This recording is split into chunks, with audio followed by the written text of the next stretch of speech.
दोस्तों, आज के इस नए एक्सप्लेनर में आपका स्वागत है। आज हम एक ऐसे डिवाइस का पूरा कच्चा चिट्ठा खोलने वाले हैं जिसने हाल ही में बजट स्मार्टफोन मार्केट में काफी हलचल मचा दी है। हम बात कर रहे हैं आईटेल A100 Pro की। आज हम कंपनी के उन बड़े-बड़े मार्केटिंग दावों के पीछे की असली सच्चाई और इस फोन की रियल वर्ल्ड परफॉर्मेंस को बहुत ही बारीकी से डिकोड करेंगे। चलिए शुरू करते हैं। अब जरा सोचिए, आज के इस कट थ्रोट बेहद कॉम्पिटिटिव स्मार्टफोन मार्केट में एक सीमित बजट आखिर आपको क्या-क्या दे सकता है। हमारी आज की पूरी चर्चा इसी एक सवाल के इर्द-गिर्द घूमने वाली है। हमें यह देखना है कि कंपनी ने इस फोन में फीचर्स का बजट ऑप्टिमाइजेशन कैसे किया है और किन जगहों पर रणनीतिक तौर पर कुछ समझौते यानी ट्रेड ऑफ्स किए गए हैं। और ये सब शुरू होता है इस एक मैजिक नंबर से, 8,999 रुपए। जी हाँ, ये इस फोन का aggressive entry level price point है।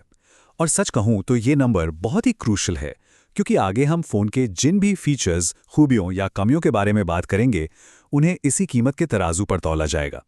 10,000 से कम की ये कीमत हमारी सारी उम्मीदों का एक बेस सेट कर देती है। तो आज के हमारे इस एनालिसिस का रोड मैप कुछ इस तरह रहने वाला है। पहले हम देखेंगे 10K से कम का मार्केट, फिर डिज़ाइन और मजबूती के दावे, डिस्प्ले और सॉफ्टवेयर एक्सपीरियंस, परफॉर्मेंस व कनेक्टिविटी, असल दुनिया के रिव्यूज़ और आखिर में हमारा फाइनल वर्डिक्ट। तो चलिए सीधा डाइव इन करते हैं हमारे पहले सेक्शन में, 10K से कम का मार्केट और इसमें आईटेल A100 Pro की दावेदारी। अगर हम इसके कोर स्पेसिफिकेशंस पर एक नज़र डालें तो कंपनी इसमें 6.6 इंच का 90 हर्ट्ज डिस्प्ले दे रही है। साथ ही हुड के नीचे आपको मिलता है यूनिसॉक T7100 प्रोसेसर, 5000 mAh की एक बड़ी बैटरी और नया Android 15 Go एडिशन। कुल मिलाकर देखा जाए तो ये हार्डवेयर एक अंडर 10K स्मार्टफोन के लिए काफ़ी सॉलिड और मजबूत बेसलाइन तैयार कर देता है। अब आते हैं सेक्शन 2 पर, डिज़ाइन और मजबूती, जहां कंपनी ने कुछ बहुत ही बड़े दावे किए हैं।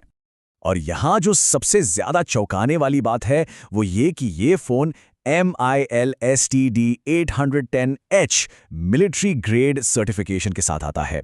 मतलब इस प्राइस पॉइंट पर किसी फोन में मिलिट्री ग्रेड मजबूती मिलना ये वाकई बहुत असामान्य है। इसके साथ ही 1.2 मीटर ड्रॉप रेजिस्टेंस और 100 दिन की फ्री स्क्रीन रिप्लेसमेंट गारंटी भी मिल रही है। सच कहूं तो ये सब चीजें मिलकर एक साधारण से बजट डिवाइस को एकदम रफ एंड टफ टैंक जैसा बना देती हैं। इस कॉन्फिडेंस के पीछे की सोच को समझने के लिए आईटेल इंडिया के CEO अरिजित तालापात्रा का ये बयान सुनना जरूरी है। उनका कहना है कि आईटेल हमेशा से किफ़ायती और टिकाऊ उत्पाद देने में अग्रणी रहा है और हालिया CMR ड्यूरेबिलिटी इंडेक्स इस बात की पुष्टि करता है। स्पष्ट रूप से कंपनी की लीडरशिप इन ड्यूरेबिलिटी मैट्रिक्स का इस्तेमाल खुद को इस भीड़-भाड़ वाले बाजार में सबसे अलग साबित करने के लिए कर रही है। खैर, बात सिर्फ मजबूती तक ही सीमित नहीं है। इस फोन के लुक्स भी काफी चर्चा में हैं।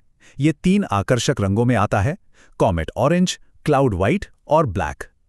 मजेदार बात यह है कि कई टेक रिव्यूअर्स ने नोटिस किया है कि इसका पिछला कैमरा मॉड्यूल काफी हद तक, जी हां, iPhone 17 Pro जैसा दिखता है, जो यकीनन इस एंट्री लेवल डिवाइस में एक शानदार प्रीमियम फील ऐड कर देता है। आगे बढ़ते हैं सेक्शन 3 की ओर, डिस्प्ले और सॉफ्टवेयर, और देखते हैं कि इसका यूजर एक्सपीरियंस आखिर कैसा है। अब यहाँ सॉफ्टवेयर ऑप्टिमाइजेशन का रूल बहुत अहम हो जाता है।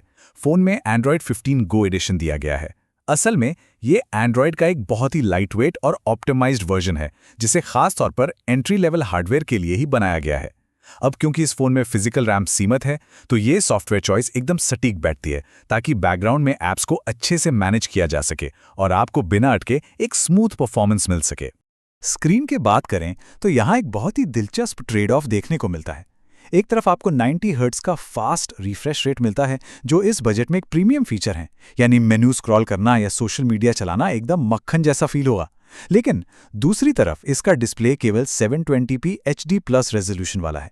इसका सीधा सा मतलब यह है कि जब आप 1080p क्वालिटी का कोई वीडियो स्ट्रीम करेंगे तो वो क्रिस्पनेस और शार्प डिटेल्स आपको नहीं मिलेंगी। तो ये एक बहुत ही स्पष्ट बजट कॉम्प्रोमाइज है। लेकिन इन कमियों को बैलेंस करने के लिए कंपनी ने कुछ ऐसे एक्स्ट्रा फीचर्स ऐड किए हैं जो वाकई इंप्रेस करते हैं। जैसे कि एप्पल के डायनामिक आइलैंड की तर्ज पर इसमें एक डायनामिक बार है जो नॉच के पास नोटिफिकेशंस दिखाता है। ऑडियो के लिए DTS सपोर्ट वाला स्पीकर और हाँ, 3.5 mm का हेडफोन जैक भी मौजूद है। लेकिन जो फीचर सबसे ज्यादा प्रैक्टिकल वैल्यू ऐड करता है वो है इसका बिल्ट इन IR ब्लास्टर। मतलब आप सीधे अपने फोन से ही घर के टीवी या AC को कंट्रोल कर सकते हैं। है ना कमाल की बात। चलिए अब रुक करते हैं सेक्शन 4 का परफॉर्मेंस व कनेक्टिविटी, जहां हम इसकी इंटरनल ताकत और इनोवेशन को परखेंगे। अब यहाँ एक ऐसा फीचर है जो सच में इस फोन को बाकियों से अलग खड़ा करता है। ये है अल्ट्रा लिंक टेक्नोलॉजी। ये आईटेल का अपना एक खास प्रोप्राइटरी फीचर है जो बिना किसी स्टैंडर्ड सेल्युलर नेटवर्क के भी 200 मीटर के दायरे में कम्युनिकेशन को मुमकिन बनाता है। जरा सोचिए, भारत के दूर दराज के ग्रामीण क्षेत्रों में या ऐसी जगहों पर जहां अक्सर नेटवर्क की दिक्कत रहती है, वहां ये फीचर यूजर्स के लिए किसी गेम चेंजर से कम नहीं होगा। परफॉर्मेंस की बात करें तो इसे पावर देता है यूनिसॉक्स T700 का ऑक्टा कोर प्रोसेसर। रैम में आपको 3GB या 4GB फिजिकल रैम के ऑप्शंस मिलते हैं, लेकिन इंटरेस्टिंग बात यह है कि कंपनी ने इसमें 5GB तक का वर्चुअल मेमोरी फ्यूजन भी दिया है। हालांकि हम जानते हैं कि वर्चुअल रैम फिजिकल रैम की जगह नहीं ले सकती, लेकिन फिर भी मल्टीटास्किंग के दौरान ये डिवाइस को थोड़ा एक्स्ट्रा पुश देने की कोशिश जरूर करता है। और हाँ, 64GB की एक्सपेंडेबल इंटरनल स्टोरेज भी मिल जाती है। अब बैटरी और चार्जिंग डिपार्टमेंट में एक और बड़ा कंट्रास्ट सामने आता है। फोन में 5000 mAh की एक विशाल बैटरी दी गई है। इतनी बड़ी बैटरी का मतलब है कि नॉर्मल यूसेज पर यह फोन बिना थके पूरा दिन आराम से निकाल देगा। लेकिन कैच ये है कि इसके साथ बॉक्स में सिर्फ 10 वॉट की वायर्ड चार्जिंग का सपोर्ट मिलता है। तो कहानी कुछ ऐसी है कि बैटरी चलेगी तो बहुत लंबी, लेकिन जब ड्रेन होगी तो इसे वापस फुल चार्ज करने के लिए आपको चार्जर के पास एक लंबा इंतजार करना पड़ेगा। तो ये तो हो गई कागजी बातें। अब आते हैं सेक्शन 5 पर, रियल वर्ल्ड रिव्यूज की रियलिटी, यानी असल दुनिया में ये फोन कैसा परफॉर्म करता है। तो टाइम्स ऑफ इंडिया और माई मो प्राइस जैसी पब्लिकेशन साइट्स के हैंड्स ऑन रिव्यूज का जो निचोड़ निकल कर आया है वो काफ़ी लाउड और क्लियर है। रोज़मर्रा के कामों के लिए बैटरी लाइफ एकदम एक्सेलेंट है। डिस्प्ले का 90 हर्ट्ज रिफ्रेश रेट स्मूथ ज़रूर है, लेकिन HD+ होने की वजह से शार्पनेस की कमी साफ खलती है। कैमरा दिन की अच्छी रोशनी में तो ठीक ठाक तस्वीरें निकाल लेता है, लेकिन कम रोशनी में ये काफ़ी स्ट्रगल करता है। और परफॉर्मेंस बेसिक चीज़ों के लिए तो ये पर्याप्त है, लेकिन हैवी गेमिंग के मामले में फ़ोन के पसीने छूट जाते हैं। इन गेमिंग और परफॉर्मेंस लिमिटेशंस को और भी बेहतर तरीके से समझने के लिए YouTube चैनल इलेक्ट्रोसैट प्रो की इस बात पर गौर कीजिए। उन्होंने अपने एक स्पीड टेस्ट के दौरान बस एक ही शब्द बार बार दोहराया, हीट हीट हीट। ये बिल्कुल निष्पक्ष तरीके से स्पष्ट कर देता है कि जब इस एंट्री लेवल प्रोसेसर पर भारी ऐप्स चलाए जाते हैं या गेमिंग का लोड डाला जाता है तो थर्मल लिमिटेशन सामने आ ही जाती हैं और फ़ोन काफ़ी गर्म होने लगता है। और इसी के साथ हम आ गए हैं अपने आखिरी पड़ाव यानी सेक्शन 6 पर, द फाइनल वर्डिक्ट। तो इन सब बातों का फाइनल टेक अवे क्या है?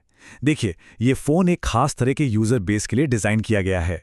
ये उन लोगों के लिए बिल्कुल आइडियल है जो ज़िंदगी में पहली बार कोई स्मार्टफोन खरीद रहे हैं। ये उन स्टूडेंट्स के लिए भी बेहद प्रैक्टिकल चॉइस है जिनका बजट बहुत टाइट है।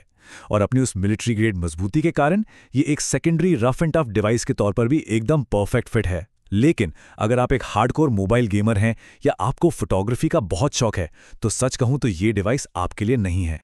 इस एक्सप्लेनर को खत्म करने से पहले मैं आपके सामने एक बहुत ही दिलचस्प सवाल छोड़ना चाहता हूं।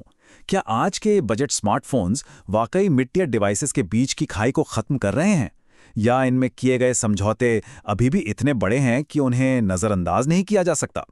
इस तेजी से इवॉल्व होती बजट टेक्नोलॉजी के बारे में ज़रूर सोचिएगा। आज के हमारे इस एनालिसिस में बस इतना ही। उम्मीद है आपको ये डिकोड पसंद आया होगा।